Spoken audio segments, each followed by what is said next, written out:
At my grandpa's funeral, my uncle took the keys to the mansion, but I had the real D-Day, everyone. Before we dive into this incredible story about family secrets, inheritance drama, and a shocking twist that changed everything, make sure to hit that subscribe button and ring the notification bell. You won't want to miss the incredible stories we share every week. Trust me, this one will keep you on the edge of your seat until the very end. Chapter 1. The Thunder Before the Storm. The October rain drummed against the windows of Hartwell and Sons Funeral Home in Beacon Hill, Massachusetts, creating a somber soundtrack that seemed fitting for the day we laid my grandfather to rest. I stood in the corner of the viewing room, watching family members I barely recognized file past Grandpa William's mahogany casket, each offering their condolences in hushed tones that felt more obligatory than genuine. At 26, I had always been the family outsider. While my cousins pursued business degrees and networked at country clubs, I chose art school and spent my weekends in coffee shops sketching portraits of strangers. Grandpa William was the only one who understood my choice. Art tells the truth when words fail, Emma, he'd say, his weathered hands gesturing toward the oil paintings that lined the walls of his mansion. The Blackwood estate had been in our family for 3 generations.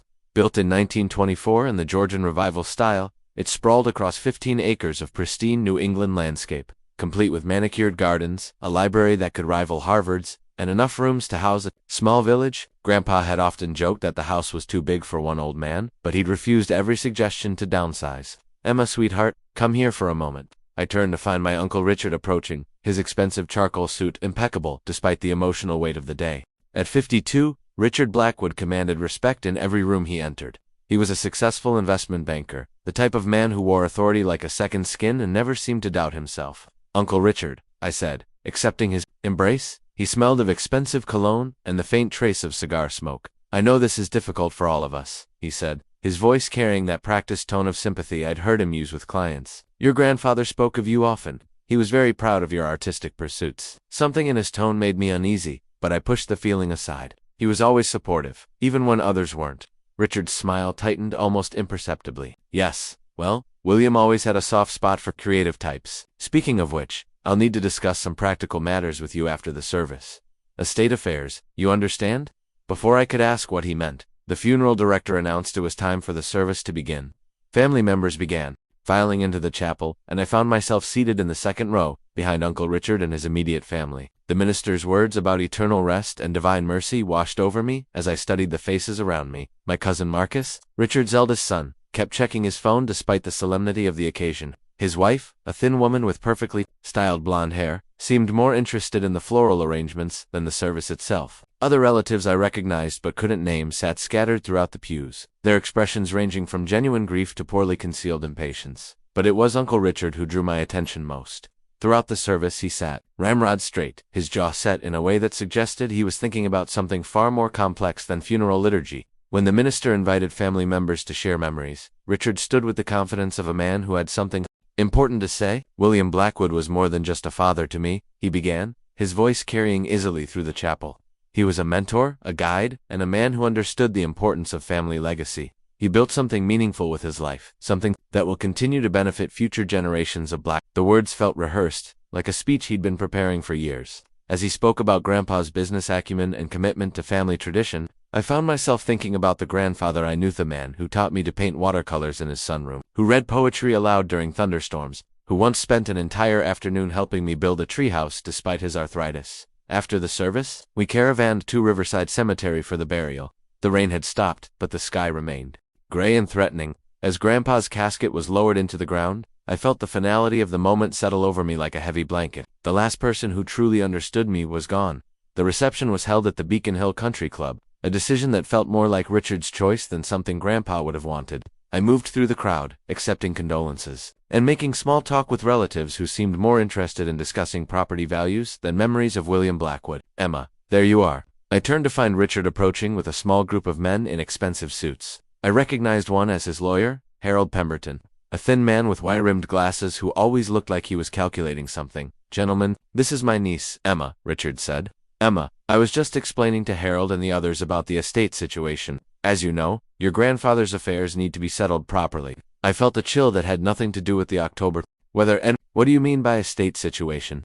Richard exchanged a glance with his lawyer before continuing. Well, naturally, as the eldest son and executor of the will, I'll be handling all of William's affairs. The house, the investments, everything will need to be managed professionally. Executor, the word escaped me, as barely more than a whisper. Of course, Richard said, his tone suggesting this should have been obvious. Who else would handle such a responsibility? The estate is quite complex, Emma. It requires someone with financial expertise. Harold Pemberton stepped forward, adjusting his glasses. I've been handling the Blackwood family's legal affairs for 15 years. Richard is absolutely the right choice to manage everything. The house alone is valued at over $3 million, not to mention the various investments and trusts. I felt like the ground was shifting beneath me. But Grandpa never mentioned anything about this to me. Well, these aren't exactly topics one discusses at Sunday dinner, Richard said with a patronizing smile.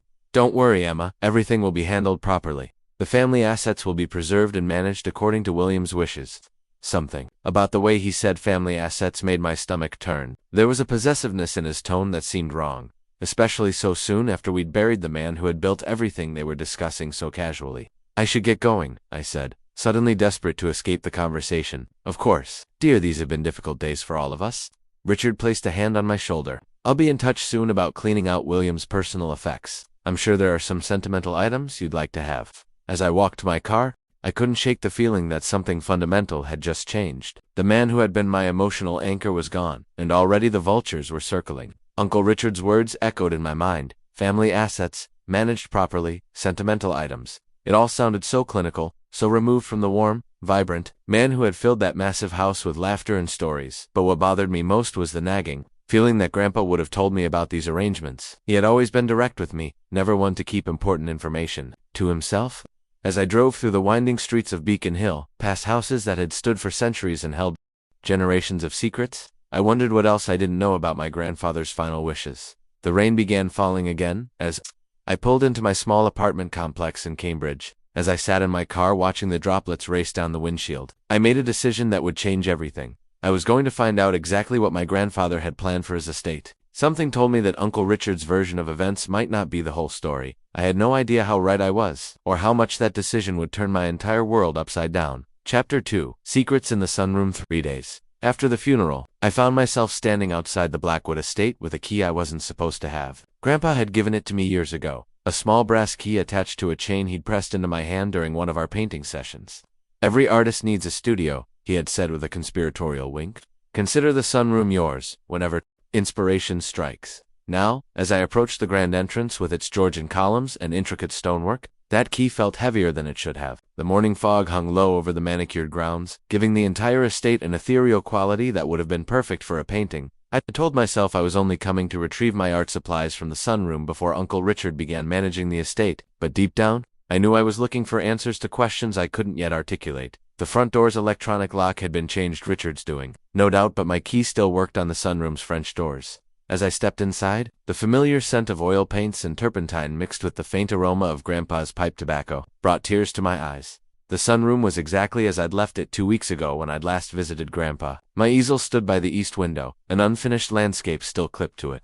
Tubes of paint were scattered across the antique desk Grandpa had converted into my palette station, but it was the sight of his reading chair, still bearing the impression of his form, that nearly broke my resolve. I was packing my brushes when I heard voices from the main house. Need to be discreet about this. The last thing we want is unwanted attention. I froze, recognizing Uncle Richard's voice. Who was he talking to? And about what? Curiosity overrode caution as I crept closer to the door connecting the sunroom to the main house. Through the crack, I could see into the library where Richard stood with Harold Pemberton and a woman I didn't recognize, dull, severe-looking with silver hair pulled back in a tight bun. The appraisal confirms what we suspected, the woman was saying, consulting a tablet. The property value has increased substantially since the last assessment. With the Boston real estate market in its current state, we're looking at closer to $4 million. Excellent, Richard said, his satisfaction evident. And the development prospects. Development prospects. My heart began racing. Very promising, the woman continued. The zoning would need to be adjusted, but with the right connections, that shouldn't be a problem. The location is perfect for luxury condominiums. We could fit at least 20 units on this land. I had to grip the doorframe to keep from gasping out loud. They were talking about tearing down Grandpa's house, the house he'd loved, the house he'd built as a legacy for future Blackwoods. What about potential, complications? Harold asked, adjusting his glasses nervously. You mean Emma? Richard said flatly. She won't be an issue. She has no legal standing in this matter. The casual dismissal in his voice stung more than I expected, but it was what Harold said next that made my blood run cold. Are you certain about that? William was quite fond of the girl, and he did seem secretive about some of his final arrangements. Harold, I've been handling my father's affairs for years. Trust me when I say I know exactly what his will contains. Emma gets a small inheritance enough to keep her happy in painting her little pictures. The estate comes to me, as it should. I pressed closer to the door, straining to hear every word. The important thing, Richard continued, is that we move quickly. I want this property on the market within 6 months. Margaret, can your firm handle the development proposal? Absolutely, the silver-haired woman, Margaret replied. I'll have preliminary plans drawn up within the week. As their conversation continued about demolition timelines and profit projections, I felt sick. This wasn't just about inheritance, this was about destroying everything Grandpa had built, everything he'd cherished, the gardens where he'd taught me to identify different flowers, the library where we'd spent countless afternoons reading together, the workshop where he'd crafted furniture with his own hands. All of it would be reduced to rubble to make room for luxury condominiums. But something Harold had said nagged at me. William did seem secretive about some of his final arrangements. I retreated to the sunroom as quietly as I could and tried to think. Grandpa had been secretive about something, but what? In all the years I'd known him, he'd been remarkably straightforward about everything. He wasn't the type of man to keep important secrets, unless, I looked around the sunroom with new eyes. This had been our special place, the room where Grandpa and I had shared our most honest conversations. If he had hidden something, if he had made arrangements that Richard didn't know about, wouldn't this be the logical place? The antique desk caught my attention. I'd used it for years without really examining it closely. Now, running my hands along its edges, I felt something add a slight gap in what should have been solid wood. My fingers found a small catch, almost invisible unless you knew where to look. The secret compartment opened with a soft click. Inside was a manila envelope with my name written across it in Grandpa's distinctive handwriting. With trembling hands, I opened it and found a letter dated just 3 weeks before his death. My dearest Emma, if you're reading this, then I am gone, and you have discovered what I hoped you would. I pray that I am wrong about Richard's intentions, but I fear that my eldest son sees only dollar signs when he looks at our family legacy. Inside this envelope, you will find documents that I have kept secret from everyone, including Harold Pemberton. 2 years ago, I worked with a different law firm to create a new will. The document Richard believes to be my final will is actually an earlier draft that allowed him to find. My hands shook as I continued reading. The true will leaves the Blackwood estate not to Richard, but to you. You are the only one who has ever understood what this place truly means. It is not just a house, it is a living piece of our family's history, a sanctuary for art and beauty, and the important conversations that happen when people take time to truly see each other. I had to sit down. The implications of what I was reading were staggering. I know this will come as a shock, and I know it will create conflict within our family. But Emma, I have watched you grow into a woman who values beauty over profit, who sees the soul of things rather than just their surface value. This house needs someone who will protect it, not someone who will sell it to the highest bidder. The deed to the property is registered in your name as of 6 months ago. All legal paperwork is included in this envelope. I have also included documentation of a trust fund that will provide you with enough money to maintain the estate properly. I am sorry to burden you with this responsibility, but I could not bear the thought of our family home being destroyed for the sake of Richard's. Bottom line, he is a good man in many ways, but he has never understood that some things are worth more than their market value. Paint beautiful pictures in the sunroom, my dear. Fill this house with life and laughter, and forgive an old man for keeping such an important secret until after his death. All my love, Grandfather William. I read the letter 3 times before its contents fully sank in. I owned the Blackwood estate, not Uncle Richard. The legal documents confirmed everything Grandpa had written. The deed, the will, the trust fund paperwork, it was all legitimate, all properly notarized and filed. Grandpa had been incredibly thorough, but as the initial shock began to wear off, reality set in. Uncle Richard was expecting to inherit a $4 million property and planning to sell it for development. When he discovered the truth, when he learned that his niece, Bets, the artist with no legal standing, actually owned everything he'd been planning to sell, the explosion would be nuclear. I was still processing this information when I heard footsteps approaching the sunroom. Quickly, I shoved the documents back into the envelope and slipped it into my art bag just as Uncle Richard appeared in the doorway. Emma, what are you doing here? I came to get my art supplies, I said, hoping my voice sounded calmer than I felt I still had a key. His expression darkened. I thought I made it clear that the estate is being managed now. You can't just come and go as you please anymore. It's just art supplies, Uncle Richard. I didn't think that's exactly the problem. Emma, you don't think about the bigger picture. He stepped into the room, his presence suddenly feeling threatening. This property is worth millions of dollars. We can't have people wandering in and out whenever they feel like it. I stood up, slinging my bag over my shoulder. Of course. I understand. I'll just take my things and go. But as I moved toward the door, Richard blocked my path. What's in the bag, Emma? My heart hammered against my ribs. Just Just brushes and paints. Nothing important. Mind if I take a look? Given the value of the items in this house, I need to make sure nothing inappropriate is being removed. The irony of being accused of theft by a man who was planning to steal my inheritance wasn't lost on me, but I couldn't afford to let him see those documents, not until I had time to figure out my next move. Uncle Richard, these are my art supplies. I've been using this room for years with Grandpa's permission. William's permission is no longer relevant, I'm afraid. We stared at each other for a long moment, and I saw something in his eyes that I'd never noticed before, a coldness. A calculation that made me understand why Grandpa had felt the need to keep secrets. Fine, I said finally. Look through it if you want. I opened the bag just enough to show him the brushes and paint tubes on top, praying he wouldn't dig deeper.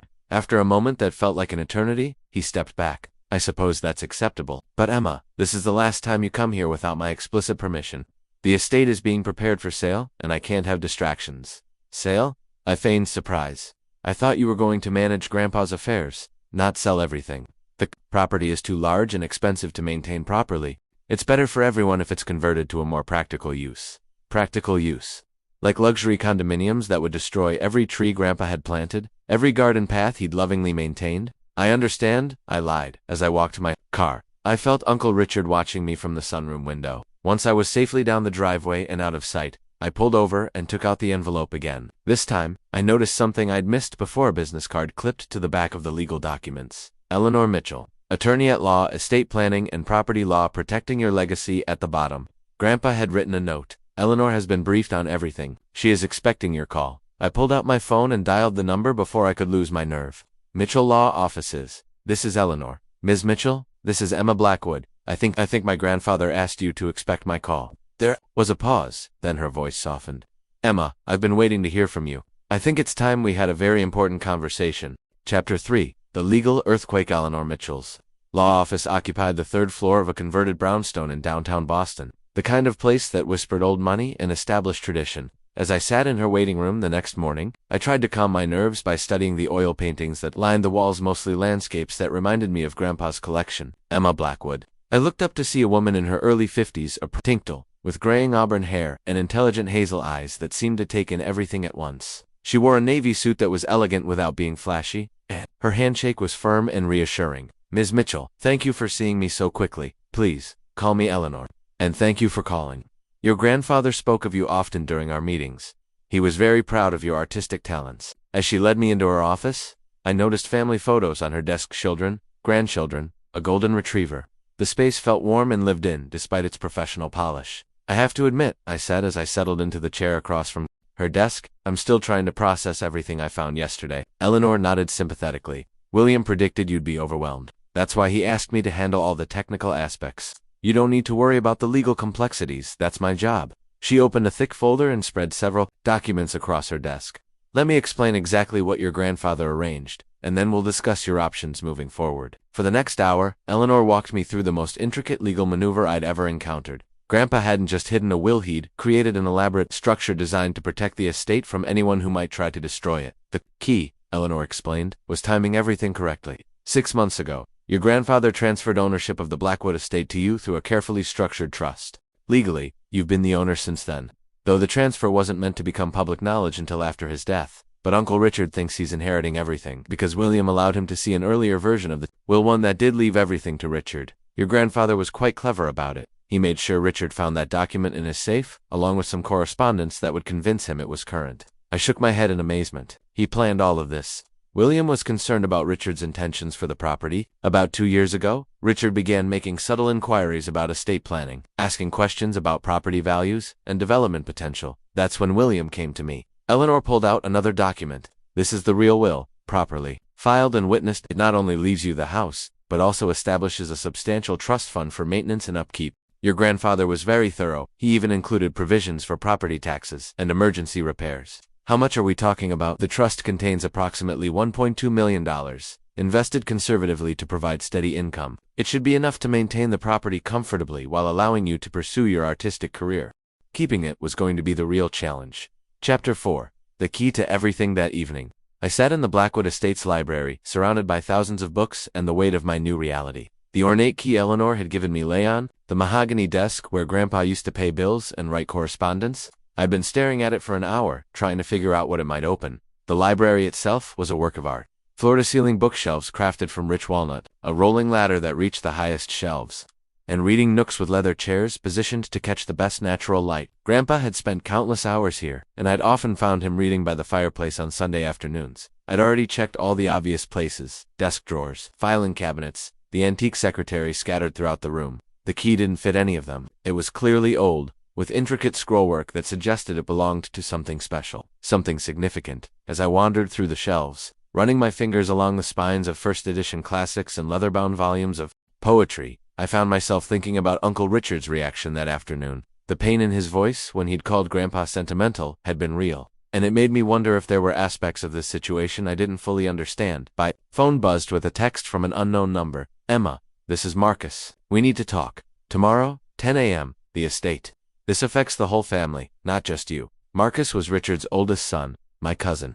We'd never been particularly close. He was 5 years older and had always seemed more interested in business than family relationships. The fact that he was reaching out suggested Richard was mobilizing the entire family. I was contemplating this development when my eye caught something odd about one of the bookcases. The section containing Grandpa's collection of art books seemed to be positioned slightly differently than the others. When I examined it more closely, I noticed that while the other bookcases were built into the wall, this one appeared to be freestanding on instinct. I tried to move it. It swung outward like a door, revealing a hidden room behind it. My heart raced as I fumbled for the light switch. When the lights came on, I found myself staring at what could only be described as a secret study. The room was small but elegant, with its own desk, filing cabinets, and walls covered with documents, photographs, and what appeared to be family trees dating back generations.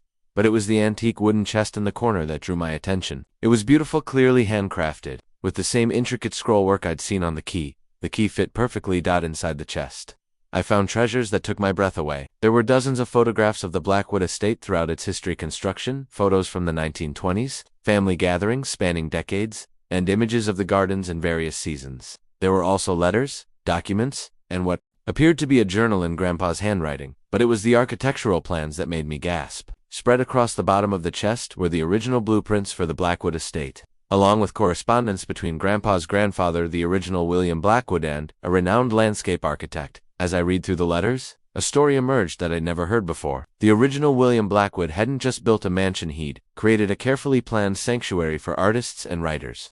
The house had been designed with specific features to encourage creativity: the sunroom positioned to catch the best morning light for painters, the library acoustically designed for optimal reading conditions, and gardens laid out to provide inspiration for writers and poets. The journal contained entries spanning 40 years, documenting Grandpa's efforts to maintain this vision. He'd hosted countless artists over the decades, providing them with space to work and create. Many had gone on to achieve significant recognition, but they'd all started their careers in the rooms where I now stood. One entry dated just 6 months before his death stopped me cold. Richard came by today asking again about maximizing the property's potential. He showed me development plans: 20 luxury condominiums where the gardens now grow, a parking garage where the old oak trees provide shade for afternoon reading. He speaks of progress and profit margins, but I see only destruction. I cannot bear the thought of this sanctuary being reduced to square footage and profit projections.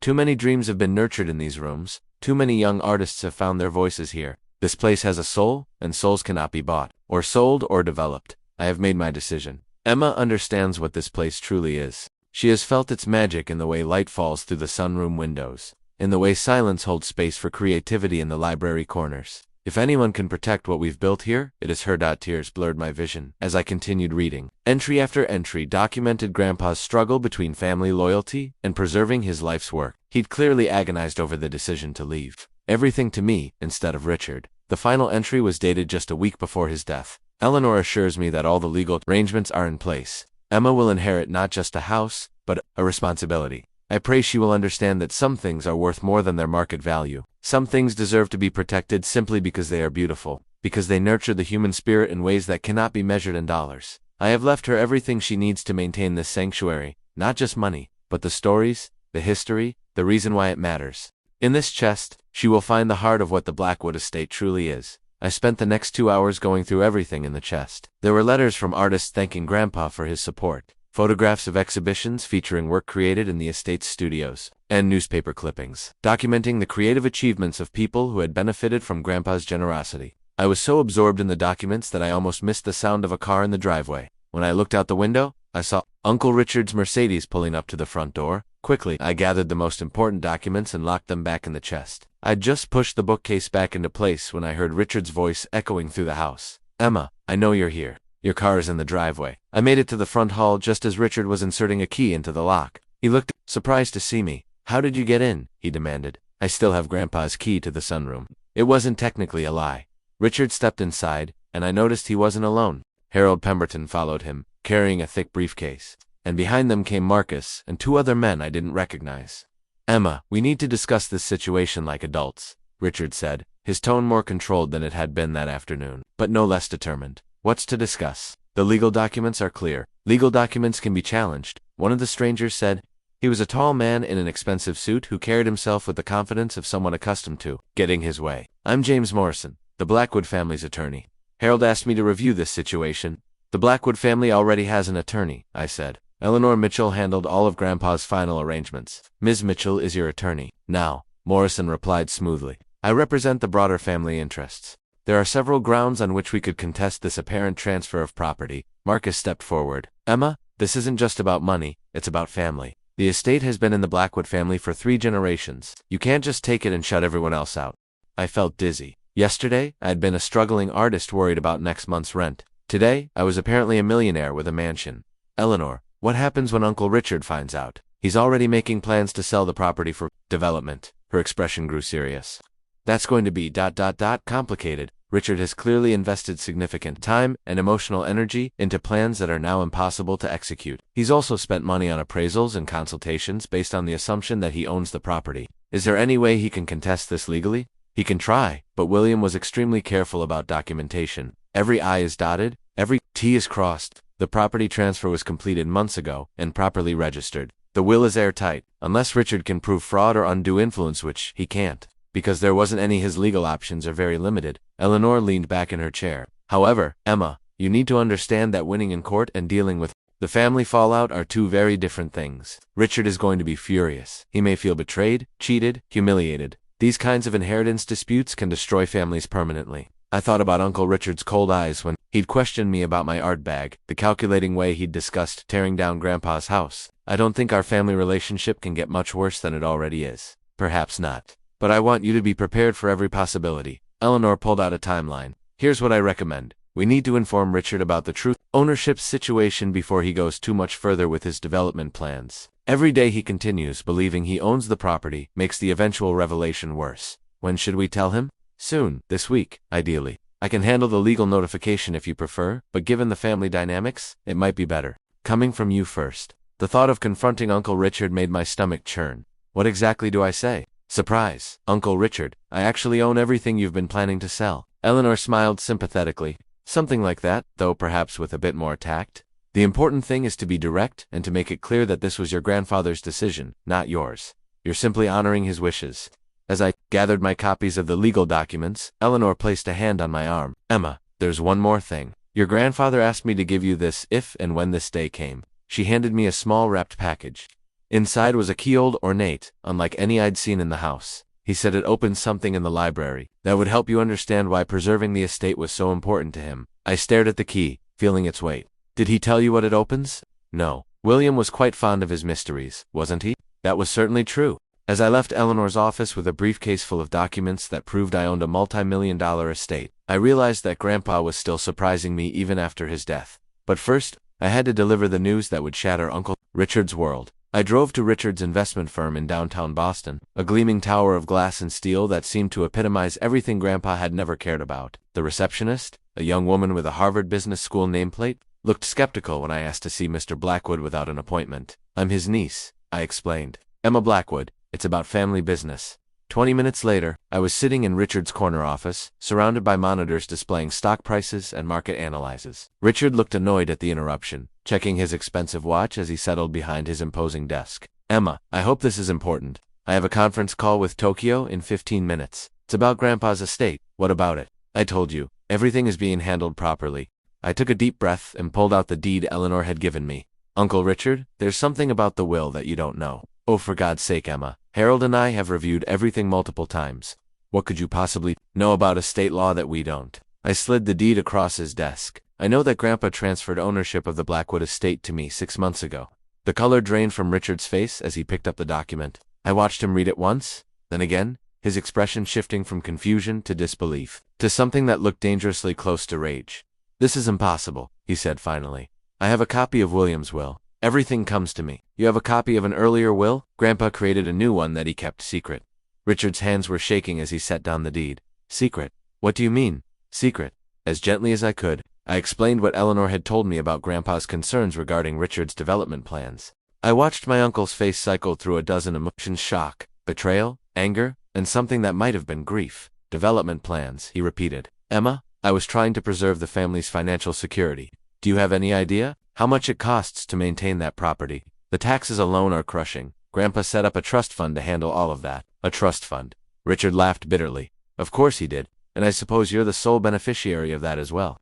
"Uncle Richard, I didn't ask for any of this. I found out yesterday, the same way you're finding out now." He stood up abruptly and walked to his window, staring out at the Boston skyline. When he spoke again, his voice was quieter but somehow more frightening. "Do you realize what you've done, Emma? What he's done? I've already put money down on development consultations. I've had conversations with investors. Margaret's firm has been working on preliminary plans. I'm sorry, but sorry." He spun around, and I saw a fury in his eyes that made me instinctively lean back in my chair. "Sorry doesn't cover it, Emma. This isn't just about money. This is about being made a fool of by my own father." The pain in his voice was unmistakable, and for a moment, I felt genuinely sorry for him. Whatever his faults, Richard had genuinely believed he was inheriting the estate. He'd made plans, both emotional and financial, based on that assumption. "Uncle Richard, maybe we can work something out. The house is large enough that works something out." He was pacing now, his face flushed with anger. "Emma, you're 26 years old. You know nothing about managing a property worth millions of dollars. You'll run it into the ground within 5 years. Grandpa didn't think so. Grandpa was a sentimental old man who valued poetry over profit margins." The words exploded out of him, and I saw immediately that he regretted them. We stared at each other across the sudden silence of his office. Through the floor-to-ceiling windows, Boston stretched out below us, all concrete in ambition and relentless forward motion. "I think," I said quietly, "that says more about your values than it does about his." Richard's expression hardened. "Get out of my office, Emma." "Uncle Richard, get out. And don't think for 1 second that this is over. If you think you can just waltz in here and steal what rightfully belongs to this family, you're more naive than I thought." As I gathered my things, Richard was already reaching for his phone. I heard him dialing as I reached the door. "Harold, it's Richard. We have a problem. A big one." I rode the elevator down 30 floors with my heart pounding and my hands shaking. I'd known Richard would be angry, but the cold fury in his voice suggested this was far from over. As I walked out into the busy Boston streets, I realized that owning the Blackwood estate might be the easy part.